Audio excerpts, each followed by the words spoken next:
Shalom, apa kabar? Saya percaya saudara diberkati Tuhan hari ini. Dan hari ini kita akan unboxing kebenaran firman Tuhan yang akan memerdekakan saudara.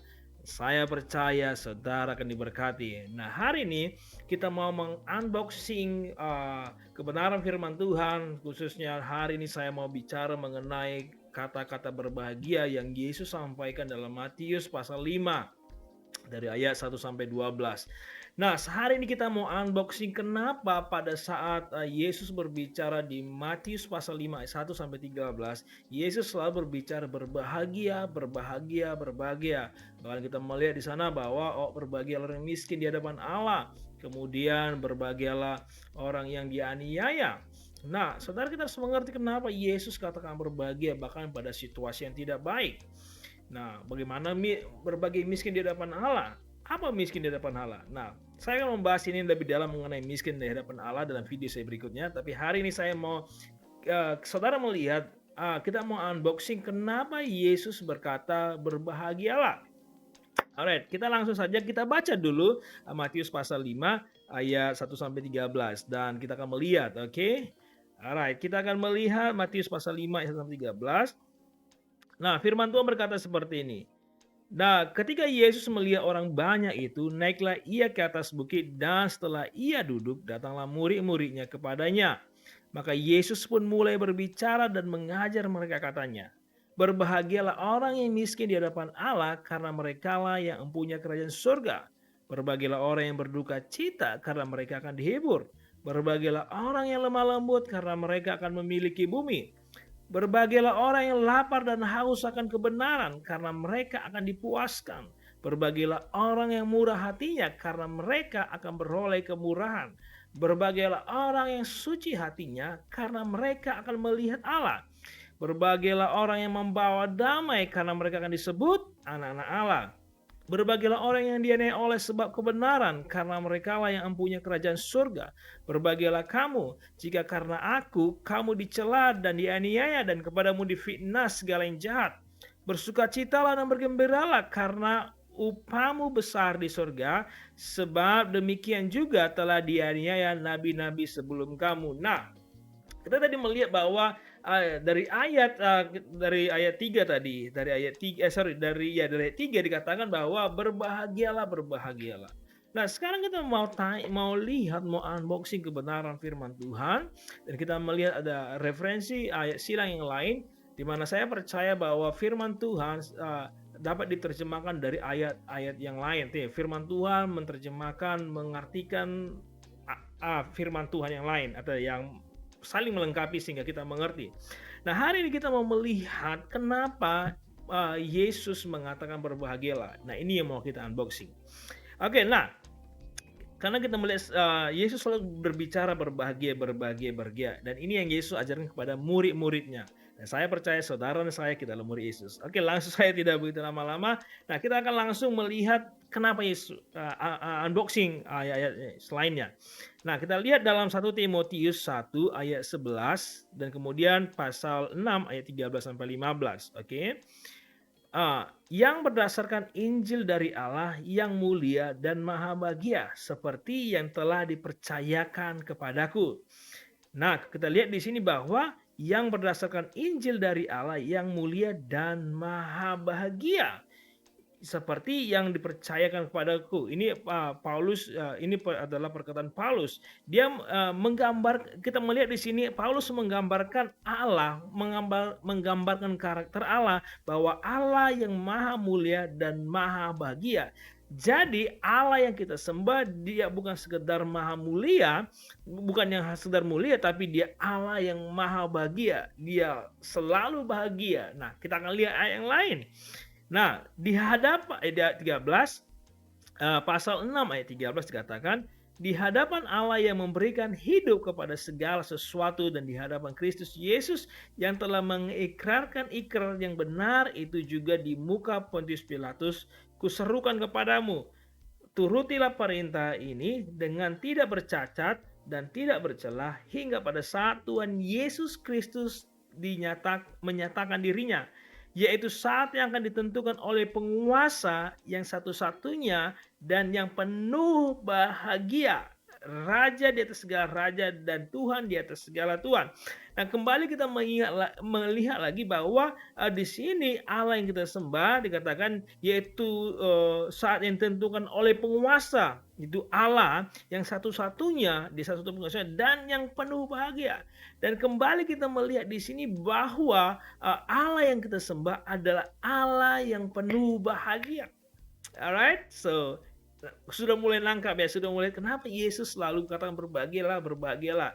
Nah, kita lihat lagi dalam 2 Titus ayat 11 sampai 13. Nah, ini akan mengkonfirmasi. Kemudian dikatakan karena kasih karunia Allah yang menyelamatkan semua manusia sudah nyata.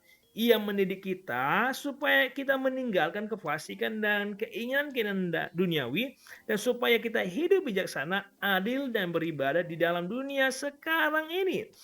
Dengan menantikan penggenapan pengharapan kita yang penuh bahagia dan penyataan kemuliaan Allah yang maha besar, Juru Selamat kita Yesus Kristus. Nah, kembali kita melihat di sini.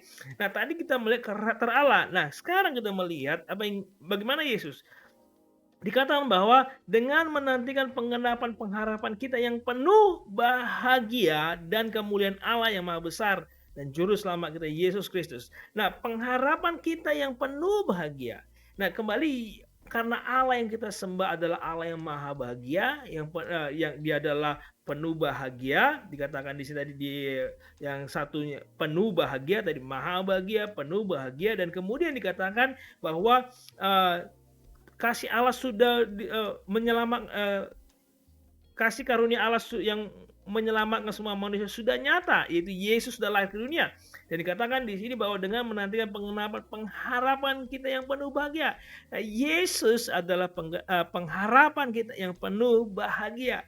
Dan Tuhan Allah sudah nyatakan itu melalui kelahirannya di Bethlehem. Nah, saudara kita melihat bahwa kenapa Yesus mengatakan berbahagialah, berbahagialah, karena Yesus adalah pengharapan yang penuh bahagia itu yang Allah yang maha bahagia itu berikan kepada kita. Nah, kita melihat di sini bahwa Allah yang kita sembah, Allah yang penuh bahagia, dan karena dia Allah yang penuh bahagia, dia memberikan kita pengharapan yang bahagia, yang penuh bahagia, supaya kita berbahagia.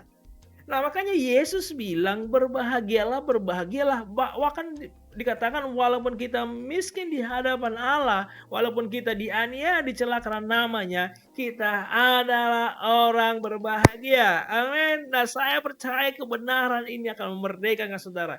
Karena Allah yang kita sembah, Allah yang luar biasa. Nah, saya mau masuk kembali saudara dalam ayat tadi. Nah, saudara semua mengerti begini. Kata bahagia yang dipakai dalam ayat ini, dalam ayat-ayat yang saya pakai, ayat yang saya baca tadi. Nah, kalau kita melihat dalam bahasa aslinya, itu dipakai dengan makarios. Bahkan kalau saudara melihat nanti dalam perjanjian lama, nanti karena kita akan melihat juga ayat-ayat silang cross reference dari ayat-ayat perjanjian lama, ya mungkin saudara yang mendalami sekolah teologi tahu gitu, dalam Septuagint perjanjian lama yang ditulis dalam bahasa Yunani itu memakai kata makarios. Nah, makarios ini saudara, kita harus mengerti berbeda dengan bahagia yang ada dalam bahasa Indonesia. Nah, memang makarios ini kalau diterjemahkan dalam bahasa Inggris kadang-kadang dipakai dengan diterjemahkan dengan kata happy. Ya, tapi kata happy ini memiliki keterbatasan karena happy itu ditentukan oleh situasi. Sama juga dengan bahasa Indonesia kita, bahagia itu karena ada sesuatu yang bahagia, ada sesuatu yang baik. Mungkin bahagia karena baru dapat gaji, baru mendapatkan pekerjaan yang baik, ada berita sukacita. Tapi ketika ada masalah, bahagia itu mulai memudar, bahkan hilang. Tapi makarios ini berbeda. Makarios ini adalah kebahagiaan yang bukan karena situasi, tapi karena perkenanan Allah. Karena Allah ada berkenan kepada dia, maka dia berbahagia. Walaupun situasinya tidak baik, tapi dia tahu karena perkenanan Allah ada padanya, maka dia berbahagia. Nah, itu sebabnya Yesus katakan, Makarios lah, makarios atau berbahagialah kamu, berbahagialah. Nah, ini yang harus kita mengerti. Nah, makanya saudara harus mengerti, jadi kebahagiaan kita bukan berdasarkan uang, bukan berdasarkan situasi atau apapun, tapi karena Allah berkenan kepada kita. Nah, kita mau melihat lagi dalam perjanjian lama mengenai makarios ini atau kata bahagia ini. Oke, kita akan melihat nanti sekarang dalam Mazmur pasal 1 ayat 1 sampai 2. Oke, Mazmur pasal 1 ayat 1 sampai 2. Firman Tuhan mengatakan, "Berbahagialah orang yang tidak berjalan menurut nasihat orang fasik, yang tidak berdiri di jalan orang berdosa, yang tidak duduk dalam kumpulan pencemooh, tetapi yang kesukaannya ialah Taurat Tuhan, yang merenungkan Taurat itu siang dan malam." Nah, berarti orang berbahagialah orang yang tidak berjalan menurut nasihat orang fasik, yang tidak mendengarkan nasihat-nasihat yang tidak baik, atau mungkin teman-teman sering mendengar gini, saudara sering mendengar gini, udahlah nggak apa-apa bohong-bohong sedikit atau bohong-bohong putih atau tipu-tipu sedikit demi kebaikan atau curang-curang sedikit. No, kita nggak boleh dengarkan itu karena kita nggak akan bahagia. Bagaimana kita caranya bahagia? Kita harus tidak berjalan menurut nasihat orang fasik. Kemudian yang tidak berdiri di jalan orang berdosa, ya artinya kita tidak berada dalam situasi di mana orang melakukan dosa, dan kemudian yang tidak duduk dalam kumpulan pencemooh. Nah, artinya gini, kita harus memikirkan atau memperhatikan siapa orang terdekat kita. Nah, jadi karena itu yang akan membuat kita berbahagia. Kalau kita berkumpul atau orang-orang terdekat kita adalah orang-orang yang tukang komplain, tukang mencemooh, tukang bergosip, ya pasti hidup kita nggak akan bahagia. Ya mungkin kita sama-sama menggosip, tapi di luar kita mungkin kita yang digosipi, mungkin kita yang dicemooh. Nah, ini yang harus mengerti. Tapi firman Tuhan mengatakan, tetapi yang kesukaannya ialah Taurat Tuhan, yang merenungkan Taurat itu siang dan malam. Nah, perhatikan. Jadi kalau saudara mau berbahagia, berkumpullah dengan orang-orang yang suka dengan Taurat Tuhan siang dan malam. Karena begini, seluar biasa apapun kita dipakai Tuhan, saudara harus tahu kita ini masih manusia. Ada satu momen, satu saat kita mungkin lemah, mungkin atau ya mungkin jatuh, atau mungkin tidak dalam kondisi yang tidak baik, sampai kita di titik di mana kita membutuhkan orang berdoa kepada kita. Nah, bayangkan saudara begini, saudara, kalau saudara berkumpul dalam kumpulan orang pencemooh dan saudara sedang ada masalah, pasti saudara akan makin dicemooh. Situasi saudara makin sulit, bahkan saudara menjadi bahan gosipan. Tapi kalau saudara berkumpul dalam kumpulan orang yang suka firman Tuhan, merenungkan Taurat Tuhan siang dan malam, pasti saudara paling tidak mereka akan doakan saudara. Dan kita tahu doa orang benar besar kuasanya. Dan kita percaya bahwa apapun situasi kita, ketika orang benar berdoa, Tuhan akan melakukan perkara yang ajaib. So pastikan saudara, perhatikan teman-teman dekatmu. Siapa yang orang di sekitarmu, di lingkaranmu. Saya tidak bilang saudara tidak boleh berkenalan dengan orang-orang yang jahat. Perlu, karena kita perlu juga membangun jembatan kepada mereka untuk menyampaikan Injil. Tapi yang saya maksud adalah orang-orang di mana saudara selalu berkumpul atau selalu bersama atau ngopi bareng atau sharing. Nah, perhatikan siapa, karena itu mempengaruhi saudara. Nah, firman Tuhan juga mengatakan pergaulan yang buruk merusak kebiasaan yang baik. So, perhatikan. Nah, jadi kalau mau saudara berbahagia, carilah teman orang yang suka merenungkan firman Tuhan siang malam. Nah, yang kemudian saudara kita melihat dalam Mazmur pasal 32 ayat 1 sampai 2. Alright? Ini Daud, kembali lagi dari Daud, nyanyian pengajaran. Berbahagialah orang yang diampuni pelanggarannya, yang dosanya ditutupi. Jadi lanjut ayat 2 saja. Berbahagialah manusia yang kesalahannya tidak diperhitungkan Tuhan dan tidak berjiwa penipu. Nah, kita melihat di sini kenapa kita berbahagia? Karena dosa kita sudah diampuni. Right? Bukankah Yesus datang ke dunia ini dan mati di kayu salib untuk menebus kita dari dosa kita? Nah, itu sebab Yesus mengatakan berbahagialah karena Yesus tahu dia akan mati memberikan hidupnya bagi kita supaya kita diselamatkan. Nah, kemudian bukan hanya itu, berbahagialah manusia yang kesalahan tidak diperhitungkan. Nah, bukan hanya diampuni, tapi tidak diperhitungkan Tuhan kesalahan kita. Saya beri contoh begini. Mungkin saudara sering mendengar ada satu terjadi mungkin ada peristiwa yang peristiwa hukum, dan mungkin ada satu pihak dan pihak yang lain, pihak A atau pihak B berselisih masalah hukum, dan yang melaporkan mungkin mengatakan, ya saya sudah maafkan tapi biarlah proses hukum berjalan. Ya, dia memaafkan tapi proses hukum berjalan, dia tetap dihukum. Nah, tapi apa yang firman Tuhan katakan di sini, ya walaupun kita sudah diampuni, tapi proses hukum itu tidak berlangsung lagi karena dikatakan kesalahan tidak diperhitungkan. Bahkan firman Tuhan mengatakan Tuhan mengampuni dosa kita seperti seperti lagu kan, sejauh timur dari barat engkau melempar dosaku, kan? Jadi dosa kita dilempar jauh-jauh, bahkan firman Tuhan mengatakan dilupakan, right? Nah, ini menariknya, terus berbahagia sehingga kita tidak masuk dalam penghukuman kekal. Kemudian Mazmur pasal 34:8, kecaplah dan lihatlah betapa baiknya Tuhan, berbahagialah orang yang berlindung padanya. Nah, kita berbahagia berlindung pada Tuhan. Bagaimana saudara berbahagia? Berlindunglah pada Tuhan. Dalam situasi apapun, berlindunglah pada Tuhan. Karena dia Allah yang menepati janjinya.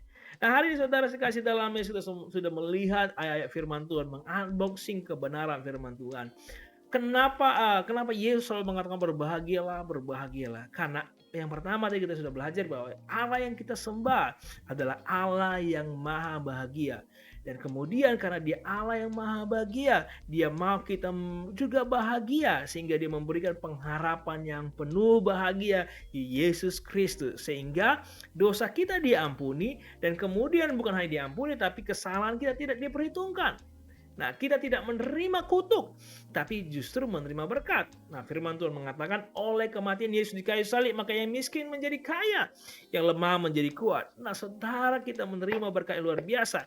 Dan kemudian dikatakan kita berbahagia kalau berlindung padanya. Nah, saudara, apapun masalah saudara, berlindunglah kepada Tuhan. Karena Tuhan akan memberikan kebahagiaan. Nah, saya mau beri satu ilustrasi saudara. Mungkin saudara yang sudah menikah mengerti ini. Nah, biasanya kalau kita orang tua, mungkin saudara baru mendapatkan hadiah atau baru mendapatkan gaji, biasanya senyum itu sangat luar biasa, sangat mereka. Nah, karena saking bahagianya baru terima gaji, pulang ke rumah, melihat anak-anak, baru terima gaji, bahagia, dan dia mau juga anak-anaknya bahagia, dan ayo anak-anak kita pergi belanja jalan-jalan karena ya masih tanggal muda baru dapat gaji, dan bawa jalan anak-anak. Ya setelah tanggal tua ya mulai senyumnya berkurang. Nah, itu manusia. Tapi saudara tahu nggak, Allah yang kita sembah itu Allah yang penuh bahagia setiap hari, tidak memiliki keterbatasan, tidak ada tanggal tua dan tanggal muda, terus bahagia. Kalau Bapa di bumi ini bisa melakukan seperti itu, jauh lebih lagi Bapa di surga. Setiap hari dia bahagia, dan setiap hari dia mau saudara dan saya bahagia. Nah, ini yang saudara harus tahu. Nah, seperti firman Tuhan mengatakan, kalau orang tua yang jahat aja tahu memberi yang terbaik, apalagi Bapa di surga. Sehari ini saudara berbahagialah karena kita memiliki Allah yang penuh maha bahagia. Apapun masalah saudara, Tuhan mau saudara bahagia. Nah, menjadi pertanyaan begini, mungkin saudara bertanya, loh jadi kenapa saya ada masalah? Kenapa saya ada pergumulan? Saya mau kasih tahu saudara, Paulus mengatakan, Tuhan bekerja dalam segala perkara untuk mendatangkan kebaikan. Ingat, segala sesuatu mendatangkan kebaikan. Saudara, apa yang harus lakukan? Mengerti kebenaran firman Tuhan ini. Ubah cara pikir kita. Seperti Roma 12 ayat 1-2 katakan, berubahlah pembaruan akal budimu, supaya kamu mengenal kehendak Allah mana yang baik dan benar. Saudara tahu, masalah Tuhan izinkan untuk mendatangkan kebaikan. Ingat saudara, untuk mendatangkan kebaikan. Nah, kalau saudara kembali melihat di sini, saya berbicara masalah saudara. Sebenarnya kekristenan kita adalah, kita harus tahu bahwa kita tidak terhindar masalah. Yesus berkata begini, ayat 10, berbahagialah orang yang dianiaya oleh kebenaran, karena mereka lah yang punya kerajaan surga. Artinya apa? Sebagai orang percaya, penganiayaan, masalah itu hal yang biasa, bahkan hal yang wajib. Jadi saudara jangan khawatir, karena semua mendatangkan kebaikan bagi orang yang mengasihinya. Dan percayalah Tuhan menyertai kita. Apalagi saudara pergi untuk memuridkan. Ini saya selalu dorong kepada jemaat saya di gereja GSJ Calvary Family. panggilan kami adalah untuk menjadi berkat bagi bangsa-bangsa, memuridkan, dan kami percaya bahwa ketika kami pergi, maka Yesus berjanji, aku menyertai engkau sampai akhir zaman. Dan penyertaan Tuhan akan membawa perkara-perkara mujizat dalam hidup kita. Saudara sekasih dalam nama Yesus, saya percaya saudara diberkati dengan unboxing The Truth ini. Nah, kalau saudara mau menggali lebih dalam, tadi saudara mungkin lihat ini yang saya tunjukkan. Ini adalah bahan Bible study atau pelajaran yang saya sampaikan hari ini. Nah, saudara, apa yang saudara dengar ini mungkin saudara hanya dapat sedikit. Tapi kalau saudara dalami lagi dan saudara saya bisa share file ini adalah bahan Bible study. Saudara harus menandai beberapa kata kunci, mengobservasi, membahas, dan saudara akan mendapatkan kebenaran firman Tuhan yang luar biasa, mengunboxing kebenaran firman Tuhan yang lebih dalam lagi, dan saya percaya saudara akan diberkati di sini. Dan saudara sekasih dalam nama Yesus, kalau saudara mau mengalami berkat Tuhan lebih dalam lagi dalam file ini, dalam unboxing ini, saudara bisa tulis komentar di bawah, saya akan kirim kepada saudara, dan saya percaya saudara akan berkati. Oke, video berikutnya saya akan berbicara miskin di hadapan Allah. So, wait and be blessed. God bless you. Tuhan Yesus memberkati.